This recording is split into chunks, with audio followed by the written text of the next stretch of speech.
The Buffy TV show, you all ended up dying, at least temporarily. No, we didn't. How did you prepare for that big moment? Well, I was prepared every week because I thought they would kill me off every week. So I was always happy to get a script delivered. When I was on the show, the scripts actually got delivered to your house, which doesn't happen anymore. But I would flip through and make sure I was still alive. And then I would deliver my lines. But in the 100th episode, I was, in that final moment, I was happy that it was kind of Ben that died. So I say Glory never died. I started out dead, so it was like, you know. Well, in Chosen, when you burn up. Oh, yeah. I remember Josh coming up to me and just going, dude, it's not that serious. Just stop it. I think I was playing the emotion too much, frankly. I was a little too proud of sacrificing. And so he's just like, can you cut that in half? I think we got it. Yeah, I was having too much fun. I did a lot of calisthenics. Yeah, that is tough. Comedy is easy. Yeah. Oh, he said. Oh. Yeah. No, I don't know if you can really prepare for dying. I do it a lot, so I feel like it's becoming second nature now. But you can't really prepare for it. You just got to go in and balls to the wall, do it. Yeah, when Josh cast me, I asked him. I knew it was for throughout the whole first season, and I've told the story before. But I asked him, "What's the arc for the character? You always want to know sort of something about where you're going, so you know how to get there." And he said, "It's great because at the end of the season, you kill Buffy." And I thought, this is so good. Does that mean that the second season, if it gets picked up, is going to be called Master the Buffy?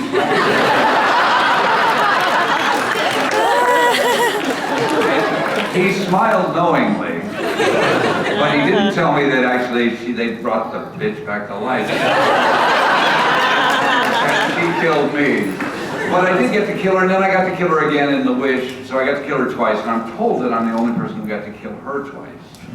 But both times she came back. She has a way. And they were paying her a lot more money than they paid me. They could have had me come back to life cheaper. Very good at the killing thing, are you? Thank you very much.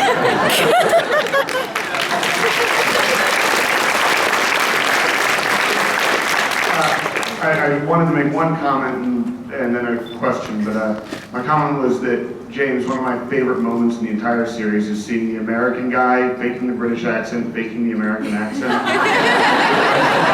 Brilliant.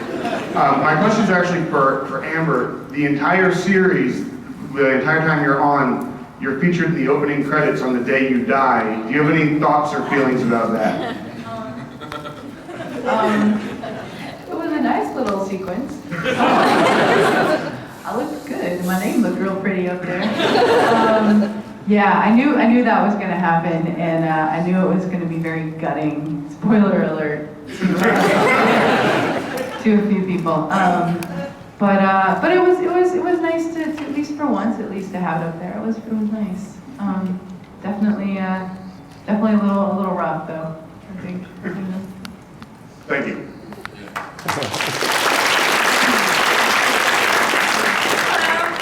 My question's for everyone. Is there a line from the show or the movie that fan after fan after fan asks you guys to say? Like a line you might be known for? I can only think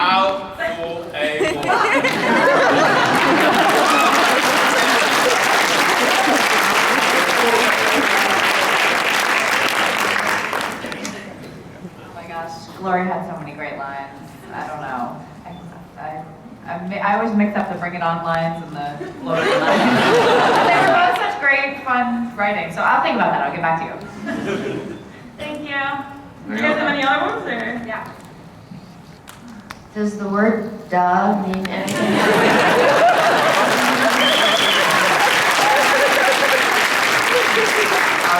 There's none that people can necessarily ask me about, but one of my favorite lines is, "Oh, you've got something in your eye." Oh, I also like, by the way, I like your dress.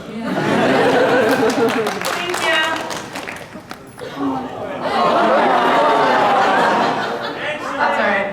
Oh, I know my line now. She loved it, yeah. But you go first. No, you go first. Did anybody know that Slayer was a robot?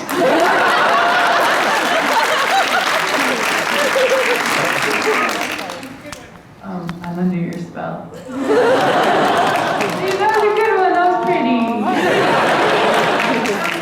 And darling, before you walk off, I just first want to say that I like your shirt. Now, when you come up to the mic, I want you to say your name, introduce yourself to these amazing stars up here. Okay, hi, I'm Katie. Hey, Katie. Hi, Katie. How are you? Buffy's been such a big impact on my life. Kristy, I dressed up as you when I was 11 for Halloween, like your version of Buffy. I put little snakes in my pom-poms. It was great. Martin had me bawling when I was 6 years old. When you killed Buffy, you were so terrified. It was great. Good, I did my job. My question's for Amber. You were one of the first featured lesbian relationships on network television. And thinking about that, did that affect how you performed the character, or was that just she's a witch, she's a lesbian, she likes puppies? Was it just what you do? I was talking to, because there was a lot of back and forth about us kissing. It was a big deal. Allison and I both wanted to do it because we felt well, they're a couple, they should be allowed to kiss. They're doing all kinds of crazy stuff. And we can't even kiss. So we were kind of upset about it. And then one of the prop guys took me aside and he's like, I'm gay. And it's not about kissing. It's about two people who happen to be in love with each other and be women. And that's what it's about. It's about changing the mainstream and saying that it's okay to be what you are, regardless, if you find somebody to love, period, you're just lucky, He's like, it's about how you guys are with each other, and it's the relationship that's important, because you show us that you're just like us, you're just like anybody else. And I think that sort of, should we, nice ring. So it was less about oh, I'm a lesbian, I've got to play this like a lesbian. It's, no, I'm somebody who just happens to be in love with a girl, so.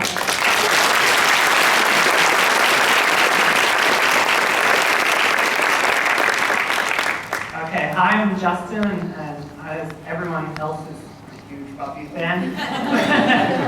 But this is a very unconventional question. I'm going to get the whole audience involved. I want you guys to start singing a song from the Buffy musical, and everyone to join in. This is a spontaneous Buffy musical song. This has never happened at a panel before. Well, I get a pass on this one, so. James, it's on you, buddy. How about you start it off? Can you start it off for everyone? Okay. And we will walk.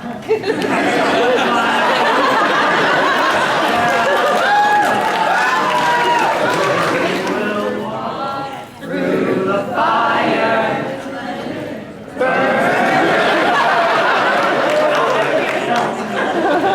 I'm sorry, dude, I suck at covers, man.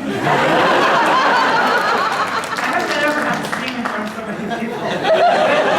Well, you did great.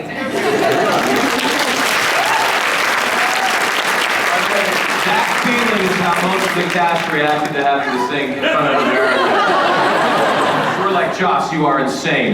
Let me juggle chainsaws, anything.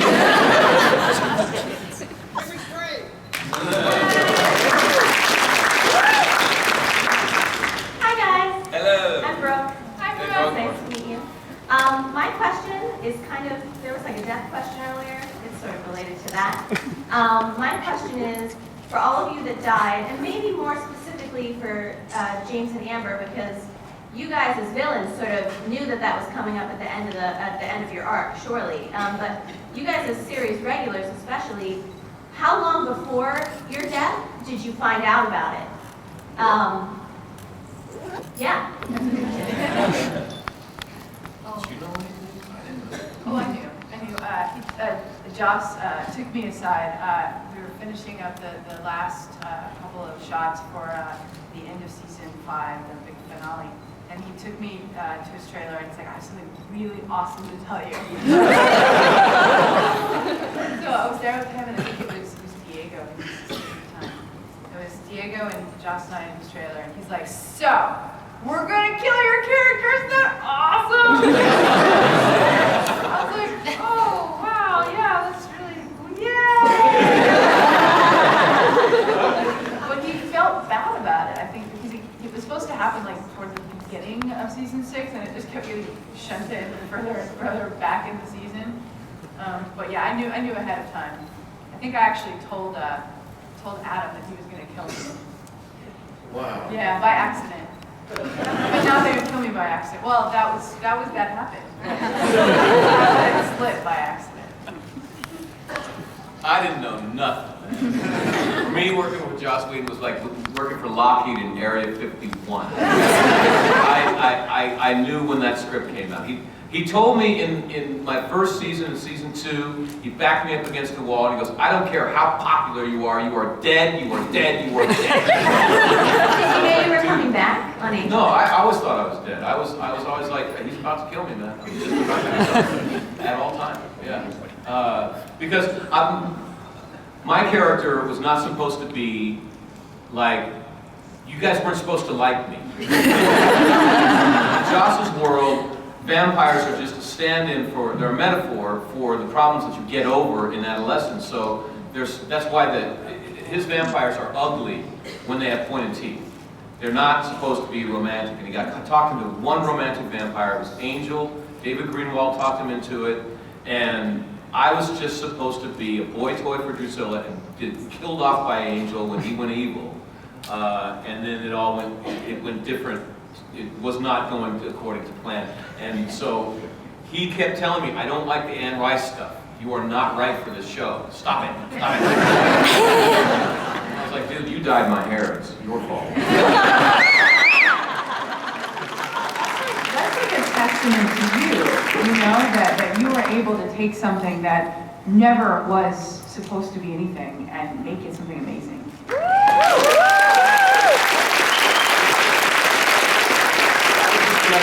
was just very poor, and I was like, you can do what you want, but I'm gonna try to make this last as long as I can. Claire, did you want to? You have an answer. I knew I was gonna die, I mean, eventually, but it was always a surprise. I was on information lockdown too, so I'd get a script and see what happened. Need to know basis. Yes. We didn't need to know anything. Okay. Thanks, guys. Thank You're you. welcome. Thank you.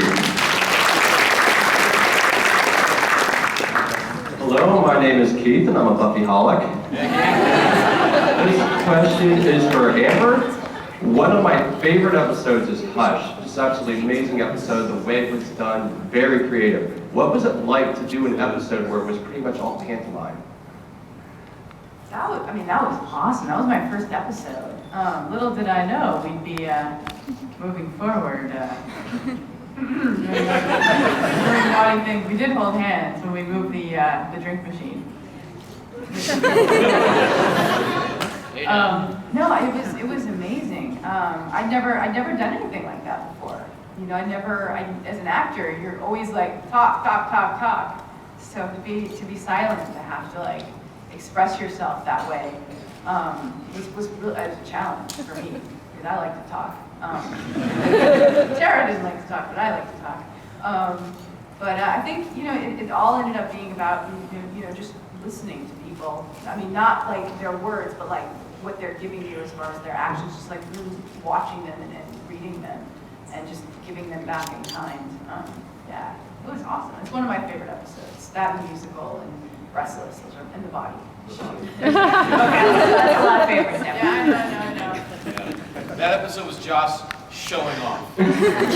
He got told, people were telling him why he was a genius, and he kept going, no, you don't get it yet. Because they were telling him that you're so funny, your dialogue is so funny, that's why you're so good. He's like, oh really? I'll do one without dialogue. Or you're so funny, really? I'll do one with no jokes, The Body.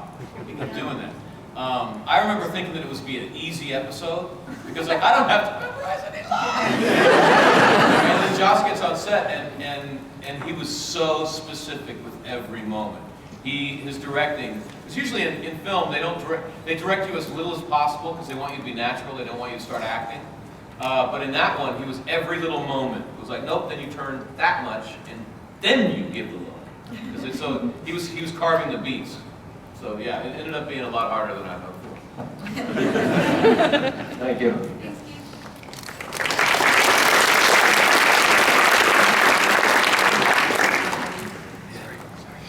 Hi, I'm George. Hey, George. I wanted to know, regardless of any kind of context, if each of you could have one moment you could do that you can get to do, what would it be? In life? On the show or the movie. You can do whatever you want as the character you played. And you don't have to think how it fits into the story, just any moment. One moment as the character I played, well, I clearly come back.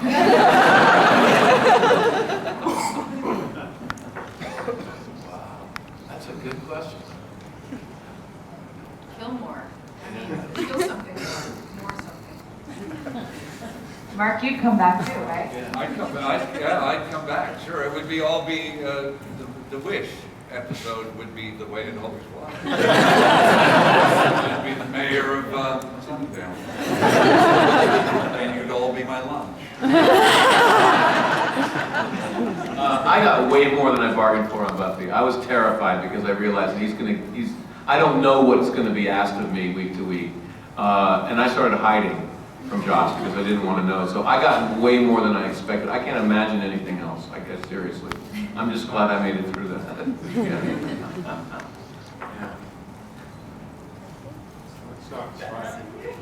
What? I'm totally stumped by that question. I don't know what to say. Fair enough. Yeah. Well, thanks a lot. Good question. Hold on 1 second. I see 3 of you in line. Is there an incredibly short person? Is there number 4? 1, 2, 3, 4, 5 of you. Y'all need to get up in line. Young lady in the pink dress, you are the last question. There we go. No, that wasn't precious, wasn't it?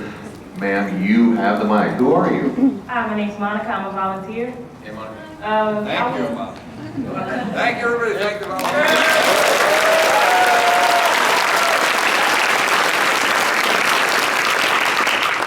I was wondering, is there anything that you guys liked on the show or the movie that you just so happen to take with you when you left?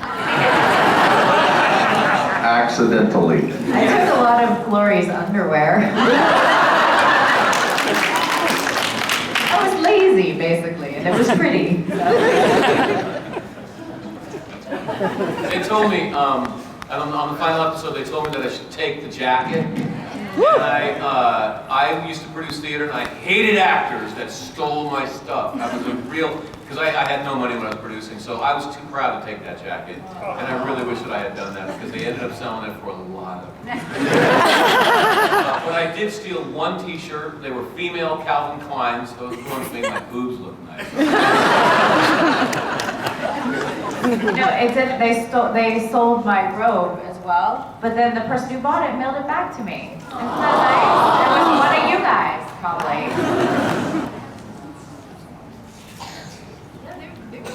Oh, I don't remember taking anything, but I do remember them giving me like all my shoes. There were these Doc Marten boots, and I mean, it like every color of the rainbow, and I remember having those, and I don't anymore. I kind of got rid of them. I didn't really realize or think about it. They were really like sticky about it. Like they didn't want you to take anything because they were gonna, I guess, they knew they were gonna auction it off later. They were gonna sell it and make money. So yeah, I didn't take anything. I did get a pair of pants. They were too big for me. Yeah, I didn't take anything because they never knew when they might bring the master back. So I think I wanted the teeth at one point, but they wouldn't let me take them because they didn't know. And they kept bringing me back in 3rd season and 7th season, so they wanted to keep it. And I didn't have any wardrobe that I wanted to wear because it stunk by the end of the day. Thank you. You're welcome. We are going to have to make the next few questions quick because we have 4 minutes. Okay, my name is Mary Beth, and first off, I'd like to thank you all for portraying the characters that you did so well. My question is for James. Which did you prefer better, working on Buffy or Angel? They were both better. So it was basically the same writers, the same directors, same producers, often the same actors. So it was kind of, for me, it was like the same show. The only thing is that I really enjoyed playing the evil Spike. When you play a hero, you have to feel guilty about stuff. You know, trying to save people, and I feel bad, and you don't feel well enough, and all that. When you play a villain, you just get to lurk and then pop the hero and go home. So it was harder, artistically it was harder to be on Buffy, but basically when I got on Angel, I could just be a jerk to Angel, and that was delicious.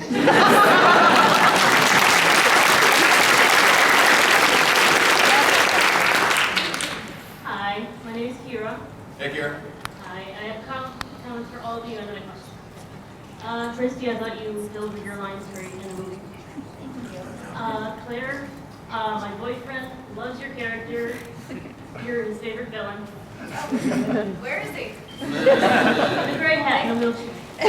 Thank you. James, my dad loves your character. Your song in the musical is his favorite, and he sings it all the time. Not so well. He's going to see that video. Okay, never mind. Amber, I think you have the most beautiful singing voice in the whole world. I really love your song. I sing it all the time. Mark, I loved the Master. He's my favorite villain. And now my question, Amber, you want to know, do you know what happened to the cat that plays Kate Fantastico? It was actually like 5 cats. Yeah, there was a whole bunch of them, and every time they would have to come back, you know, there'd be a new batch because they, you know, in the beginning they were kittens, and then they were a little bigger, and they were, so there's like a ton of Miss Kitty Fantastico running around out there, making new baby Miss Kitty Fantastico.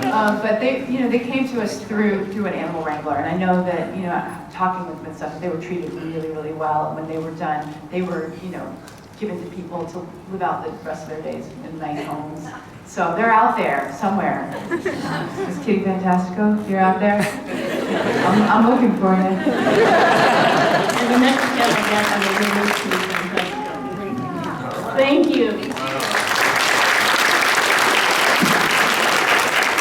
Hi, my name is Karen. I have kind of a random question. One of the things I like best about the show is it's fun to watch the episodes as they go on because, you know, there's lines or things that the characters do or say that 2 seasons later or shows later, they mean something. You go, whoa. What's with the cheese? I can't figure it out. There's like slices of cheese and they keep coming up, and I know they're supposed to mean something, and I can't do it. I don't know. Do you guys know? The cheese man. Like slices of cheese, and I know that Josh was always paranoid about being cheesy. So frankly, it might be an inside joke. Okay. It's called Jaws. Yeah, I just want to call him for me, you know. No, okay, good. Thank you, good question. Hi, I'm Mercedes. Hey, Mercedes. Hi, I just have a quick question. What was the, for all of you, what was your favorite aspect of your character? Like, what part of your character you liked the best?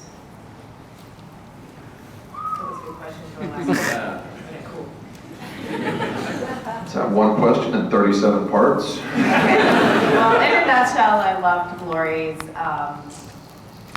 laissez-faire attitude. You know, she didn't really care what anyone else thought, and she did what she wanted. She was extremely powerful, so that was my favorite part of her character. And you liked her underwear too. I liked her underwear. I liked that I got to play a lesbian character, and that we were the first like real long-term lesbian relationship on network television. That made me feel like we weren't just making a TV show, we were like making social commentary. And I was really, really proud of that. And it's one of the things I'm most proud of in my career, so.